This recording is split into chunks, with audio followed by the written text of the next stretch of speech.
أعوذ بالله من الشيطان الرجيم. بسم الله الرحمن الرحيم. يا أيها الذين آمنوا كتب عليكم الصيام كما كتب على الذين من قبلكم لعلكم تتقون أياما معدودات فمن كان منكم مريضا أو على سفر فعدة من أيام أخر وعلى الذين يطيقونه فدية طعام مسكين فمن تطوع خيرا فهو خير له وأن تصوموا خير لكم إن كنتم تعلمون. صدق الله العظيم.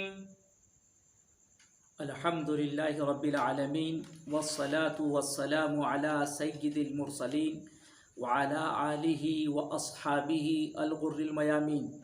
أعوذ بالله من الشيطان الرجيم. بسم الله الرحمن الرحيم. يا أيها الذين آمنوا كتب عليكم الصيام كما كتب على الذين من قبلكم لعلكم تتقون أياما معدودات. یہ آیات حضرت رسول پاک صلی اللہ علیہ وسلم پر سن 2 ہجری میں نازل ہوئی. ان آیات میں روزے کی فرضیت کا اعلان کیا گیا اور اللہ کی طرف سے روزے کا حکم تسہیل در تسہیل، ترغیب در ترغیب انداز میں نازل ہوا ہے تاکہ روزہ کسی کو مشکل معلوم نہ ہو. اللہ رب العزت نے اہل ایمان کو مخاطب کیا اور کہا، اے ایمان والو، تم پر روزہ فرض کر دیا گیا، کتب علیکم الصیام، اور اس کو آسان بنانے کے لیے تاکہ لوگوں کو روزہ مشکل معلوم نہ ہو، اللہ کی طرف سے اعلان کیا گیا تم پر یہ اسی طرح فرض کیا گیا جیسا فرض کیا گیا ان لوگوں پر جو تم سے پہلے تھے، تاکہ لوگوں کو معلوم رہے کہ یہ فرض پہلی مرتبہ ان پر نہیں ہو رہا ہے بلکہ اس سے پہلے بھی اللہ نے لوگوں پر روزے کو فرض کیا. پھر لوگوں پر فرض کرنے کے بعد اس حقیقت کا اعلان کر دیا گیا کہ روزہ لوگوں کے لیے تقوی کا سبب ہے، یعنی روزے کی سب سے بڑی منفعت، اس سے سب سے بڑا فائدہ کیا ہوگا، اس فائدے کو ذکر کر دیا گیا، لعلکم تتقون. پھر مزید یہ بھی بتلا دیا گیا کہ اس کو مشکل نہ سمجھو، ایام معدودات، یہ تو گنتی کے شمار کے چند دن ہیں، اور واقعتاً ظاہر ہے کہ یہ گنتی کے 29-30 دن سال کے دنوں کے مقابلے میں بہت معمولی ہیں. اور اس کو آسان بنانے کے لیے یہ بھی کہا گیا کہ یہ سب پر ضروری نہیں ہے. ہاں، اگر تم میں سے کوئی بیمار ہو یا کوئی سفر میں ہو تو اس کے لیے اس میں گنجائش بھی رکھی گئی ہے. وہ ماہ مبارک میں نہیں، رمضان میں نہیں، اس کے علاوہ جب اس کو صحت مل جائے، جب وہ سفر سے اقامت میں پہنچ جائے، اس وقت روزے رکھ سکتا ہے. مزید یہ بھی فرما دیا گیا کہ جس کے بس میں یہ نہ ہو تو وہ فدیہ بھی دے سکتا ہے. قربان جائیے، اللہ رب العزت نے روزے کے سلسلے میں کتنی تفصیلات کو ملحوظ رکھا، ہمارے لیے کتنی آسانیوں کا اعلان کیا گیا، اور پھر فرمایا، اے ایمان والو، تم پر روزہ فرض کیا گیا ہے، کتب علیکم الصیام. صیام یہ مصدر ہے صاما یصوم صومن و صیامن سے. صیام کے معنی آتے ہی ہیں الامساک، رکنے کے معنی میں آتے ہیں، اور شرعی طور سے روزہ کہا جاتا ہے الامساک عن المفطرات ما اقتران النیت به من طلوع الفجر الى غروب الشمس. انسان نیت کے ساتھ اللہ کی رضا و خوشنودی کے ارادے سے وہ مفطرات سے، یعنی کھانے سے، پینے سے، اور گھر والوں کی مقاربت سے، صحبت سے، مجامعت سے وہ اجتناب کرے، طلوع فجر سے غروب شمس تک. اس کو عبادت قرار دیا گیا ہے، اس کو روزہ قرار دیا گیا ہے. فرمایا یہ روزہ تم پر پہلی مرتبہ فرض نہیں کیا جا رہا ہے، کما کتب علی الذین من قبلکم، واقعتاً حضرت رسول پاک صلی اللہ علیہ وسلم جو نبی امی ہیں، ان کی زبان مبارک سے ایک بڑی تاریخی صداقت کا انکشاف ہو رہا ہے۔ آپ فرما رہے ہیں کہ یہ روزہ پہلی مرتبہ امت مسلمہ پر نہیں بلکہ اس سے پہلی امتوں پر بھی یہ فرض رہا۔ کیسا تاریخی انکشاف ہے۔ بہرحال حضرت رسول پاک صلی اللہ علیہ وسلم کی نبوت کی ایک کھلی دلیل ہے، یہ کھلا ہوا معجزہ ہے کہ وہ نبی اتنی بڑی تاریخ کو اور ایسی حقیقت کو لوگوں کے سامنے واضح کر رہا ہے جو کوئی نہیں بتلا سکتا ہے سوائے اس کے جو اللہ کا سچا نبی ہو، جس کو اللہ کی طرف سے بتلایا گیا ہو، آگاہ کیا گیا ہو۔ پھر اس کے بعد فرمایا گیا لعلکم تتقون، یہ روزے کیوں فرض کیا گیا ہے، اس کی کیا وجہ ہے، اس کی کیا حکمت ہو سکتی ہے؟ تو ظاہر ہے روزے کی حکمتیں تو بے شمار، اس کے ہزاروں حکمتیں، ہزاروں اس کے مصالح، لیکن اس کی سب سے بڑی حکمت کو یہاں واضح کیا گیا، وہ یہ ہے کہ تم متقی بن جاؤ۔ روزے کا اہتمام کرنے سے انسان کو وہ لازوال دولت ملتی ہے جس سے دنیا میں بھی اس کو نفع ہوتا ہے اور آخرت میں بھی اس کو نفع ہوگا۔ وَمَن يَتَّقِ اللَّهَ يَجْعَلْ لَهُ مَخْرَجًا، جو متقی ہوگا اللہ رب العزت اس کی دنیا کے اندر تمام دشواریوں کو، تمام مشکلوں کو اللہ آسان فرما دیں گے۔ تقوی کی وجہ سے اللہ اس کے لیے زندگی کا راستہ ہموار کر دیں گے۔ وَمَن يَتَّقِ اللَّهَ يَجْعَلْ لَهُ مَخْرَجًا، کیسی اللہ کی طرف سے بشارت سنائی گئی اہل تقوی کو۔ اور یہی نہیں، آخرت کی تمام سعادتیں، نعمتیں وہ متقیوں کے لیے ہیں، جنت کی تمام بشارتیں متقیوں کے لیے ہیں۔ تو معلوم ہوا کہ روزے سے انسان کو کتنی بڑی نعمت حاصل ہوتی ہے، تقوی کی لازوال دولت اس کو حاصل ہو جاتی ہے، اس کا اعلان فرمایا گیا۔ اور اس کے علاوہ یہ نہیں کہ صرف تقوی ہی اس کو ملتا ہے، بلکہ تقوی تو ملتا ہی ملتا ہے، تقوی کے علاوہ اللہ کی طرف سے ہزاروں نعمتیں اس کو ملتی ہیں۔ وہ نعمتوں کا یہاں انکار نہیں ہے، یا صرف یہاں کوئی حصر نہیں ہے کہ صرف ایک ہی نعمت تقوی کی ملے گی، یہ تو وہ ایک عظیم نعمت کا یہاں اشارہ کر دیا گیا ہے جو روزے کی برکت سے ایک انسان کو، ایک مومن کو نصیب ہوتی ہے۔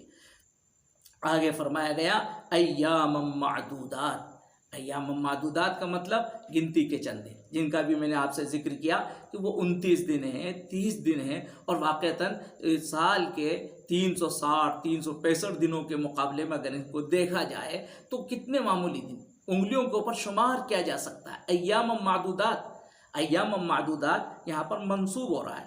اس کے منسوب ہونے کی 3 وجہ بیان کی جا سکتی ہیں۔ ایک تو یہ کہ یہ مفعول ثانی ہو کتبہ کا، اور دوسری وجہ اس کی یہ ہو سکتی ہے کہ یہ ظرف ہو، یعنی یہ روزے فرض کیے گئے ہیں فی ایام معدودات، شمار کے گنتی کے چند دنوں میں۔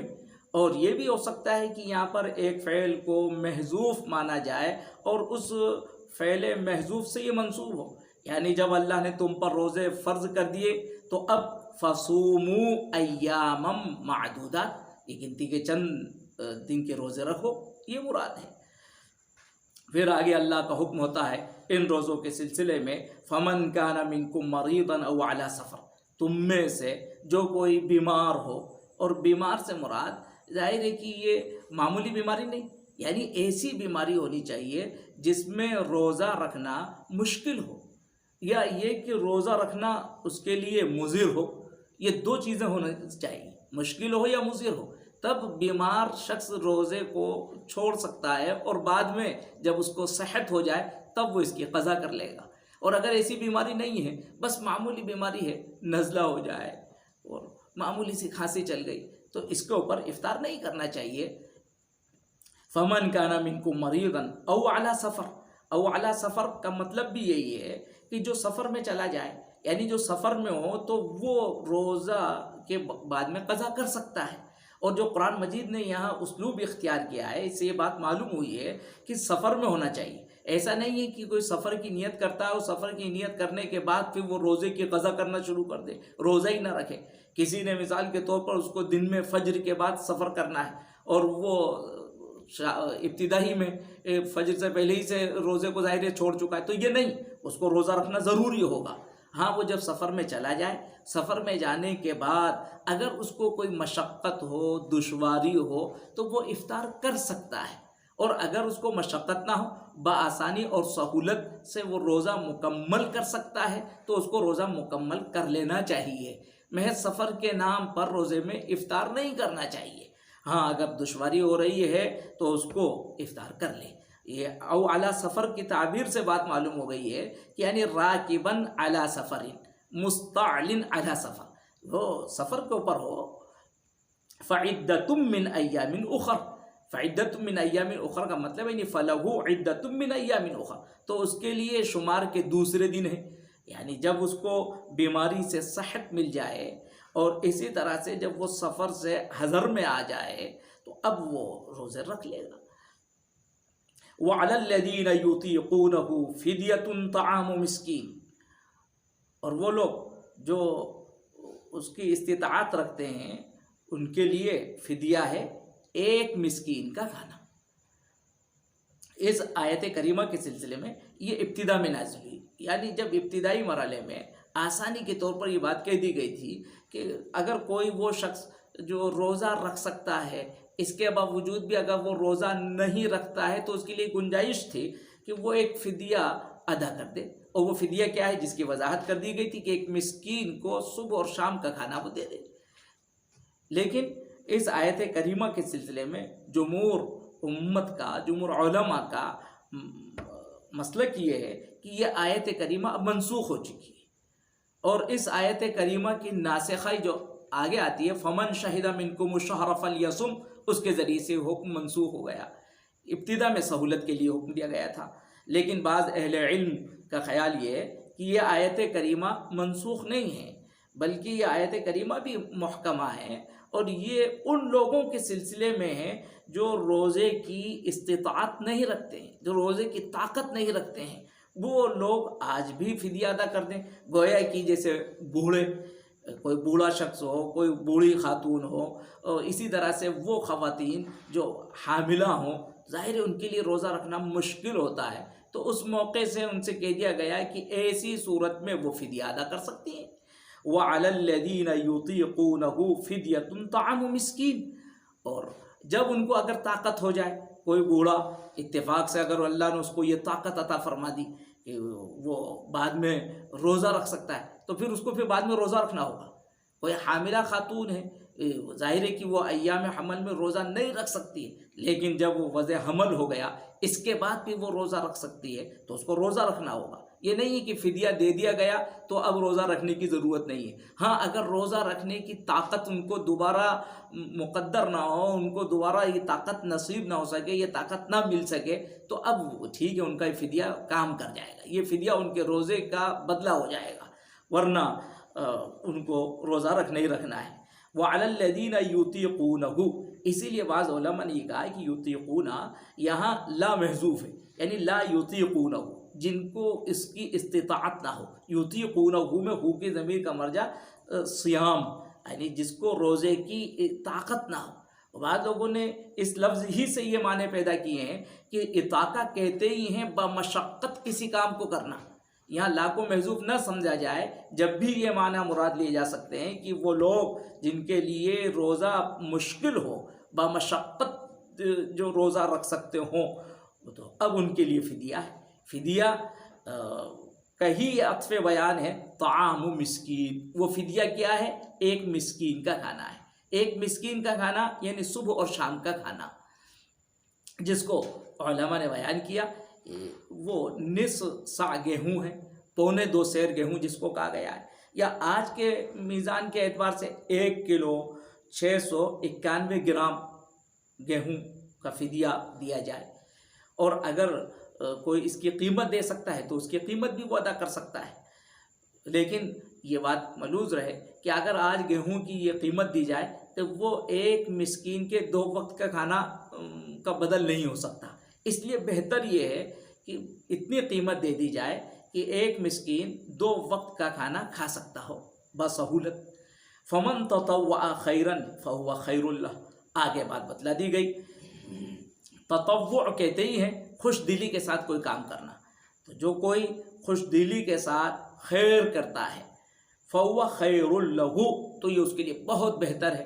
خیرن یہ مصدر ہے، یعنی کوئی خیر و خیرات کرتا ہے، جس کے اوپر فدیہ واجب ہوا ہے، وہ اپنے واجب فدیے سے زیادہ اگر دیتا ہے، فَهُوَ خَيْرٌ لَهُ یہ خیر اس میں تفضیل کا ہے تو یہ اس کے لیے بہت ہی بہتر ہے۔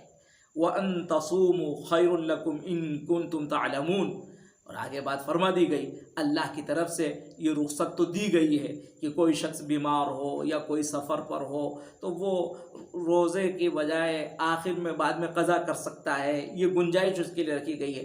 لیکن ایک بیمار بھی اگر روزہ رکھ لیتا ہے اور ایک مسافر بھی روزے کا اہتمام کر لیتا ہے، کوئی ایک بوڑھا وہ روزے کا اہتمام کر لیتا ہے تو یہ ان کے لیے بہت بہتر ہے۔ وَأَن تَصُومُوا خَيْرٌ لَكُمْ اور تم روزہ رکھ لو یہ تمہارے لیے بہتر ہے، ان کنتم تعلمون اگر تم جانتے ہو، یعنی اگر روزوں کی اہمیت کو، اس کی فضیلت کو، اس کی مقصدیت کو اگر تم جانتے ہو اور اگر تم ایسا کر لو تو یہ بہت ہی بہتر ہے۔ بہرحال اس آیت سے یہ بات معلوم ہوئی کہ روزہ رکھنا یہ افضل ہے، اچھا ہے، اور اگر یہ آزار ہوں تو اس کے لیے اس کی بات کی گنجائش ہے۔ اس کے بعد روزوں کے سلسلے میں مزید اللہ کی طرف سے ہدایات ہیں، وہ اگلی آیات میں آئے گی جو انشاءاللہ آئندہ درس میں بیان کی جائیں گی۔